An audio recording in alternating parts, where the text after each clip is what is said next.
ધુમાડાના લીધે આ વૃક્ષ જે છે તેનું વૃદ્ધિ થઈ શકતી નથી.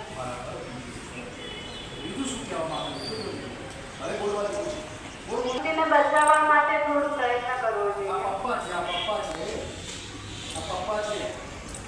અને એમના બાળકો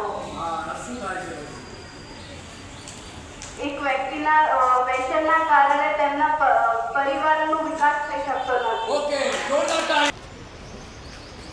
આ ચિત્રમાં ડ્રગ નિવારણ માટે આ ચિત્ર તૈયાર થયેલું લાગે છે. અને આ ચિત્રમાં એ જોવા મળે છે કે જે વ્યક્તિ વ્યસન કરતું હોય તો તેના પરિવાર પર તેની ખૂબ અસર પડતી હોય છે.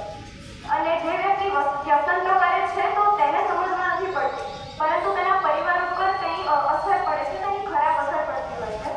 તેથી જે ડ્રગ એબ્યુઝ છે, જે ડ્રગ બીજા માણસોને એબ્યુઝ કરે છે, તેથી તેના માટે ઘણા બધા કાર્યક્રમો પણ યોજાય છે. જેમ અત્યારે કાર્યક્રમ ચાલી રહ્યો છે તો તેનાથી લોકોએ તેના માટેની શીખ મેળવવી જોઈએ. અને જે વ્યક્તિ વ્યસન કરે છે તો તેના ઘરમાં તેની ખરાબ અસર પડે છે અને પૈસાનો પણ ઘણો બગાડ થાય છે અને પર્યાવરણ પણ પ્રદૂષિત થાય છે. પરિવાર છે, પપ્પાના વ્યસનથી મમ્મી અહીંયા છે, મમ્મીનું ચિત્ર છે અહીંયા. અને એની સાથે બધા એના જે પાન છે એ પાન બધા શું થવા મળે છે? છૂટા પડવા મળે, નીચે પડવા મળે છે. પરિવાર વેરવિખેર થવા મળે છે ને.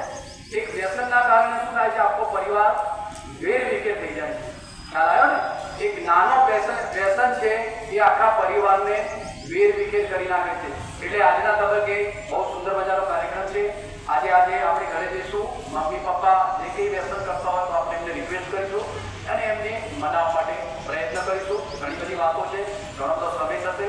ચલો